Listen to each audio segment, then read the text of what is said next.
The following opinions are solely those of BoatTest.com and its test captain.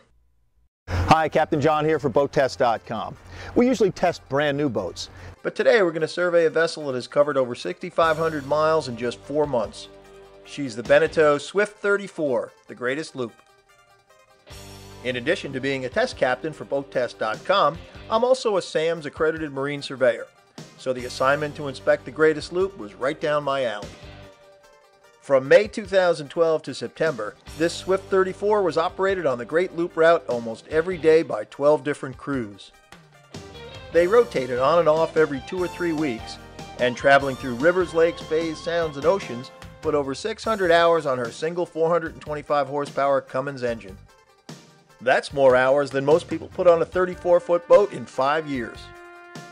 We had the boat hauled, and first I took a general look at her bottom for any signs of damage.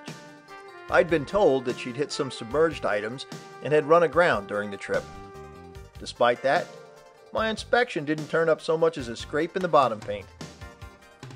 Next, I looked at the running gear. Her rudder was straight and solid and the bearing wasn't loose. Her prop had no dings or bent blades, her strut was solid, and her cutlass bearing showed no sign of excessive wear. The anodes are partially worn, so we know that they've been doing their job. Both bow and stern thrusters look to be in good order. Then we put the 34 back in the water so I could inspect her topsides and superstructure. The docking cleats were all secure, and there were no signs of gel coat cracks.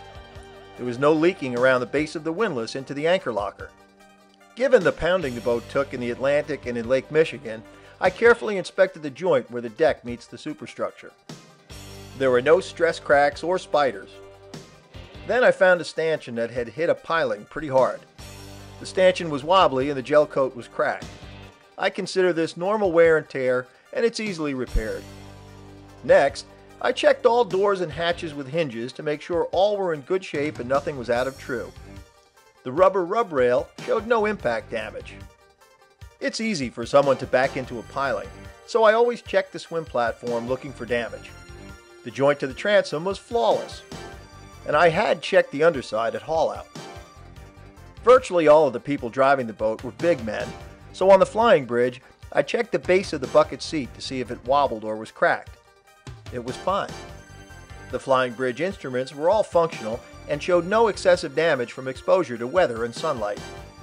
The boat had been through several 35 to 40 knot blows, so I checked the bimini frame and its hardware attachments. All were solid, and the canvas appeared like new. Now let's head for the lazarette. Here I look for galvanic corrosion, water intrusion, weeping through hulls, and loose hose clamps, all of which are the normal result of hard use or less than the best installations. I checked all of the hydraulic lines going to steering gear for signs of leakage or wear. Since the Swift 34 is a single-engine boat, I know both thrusters got lots of use, so I looked carefully at the stern thruster for leakage. Nothing. I next went forward to the bow to check the bow thruster, which is under the master bed. Same story. No leakage, no corrosion. The engine room is accessed under the salon deck. Things look good down here too. The shaft and dripless stuffing box were fine. The engine mounts were solid and showed no signs of movement. Hoses all looked good, there were no leaks visible, and the engine raw water through-hull ball valve was functional.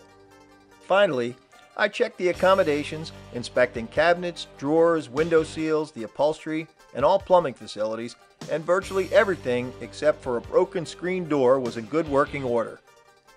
While it was clear that a crew had cleaned up the greatest loop after she got back from her voyage, some things just can't be washed away. Stained vinyl, worn upholstery, broken fiberglass, corroded electrical terminals all leave telltale tracks, and the only things I've found are what you've just seen. So after 6,500 miles, that's our survey of Beneteau's Swift 34. In my opinion, this boat's done really well. For BoatTest.com, I'm Captain John Wenz.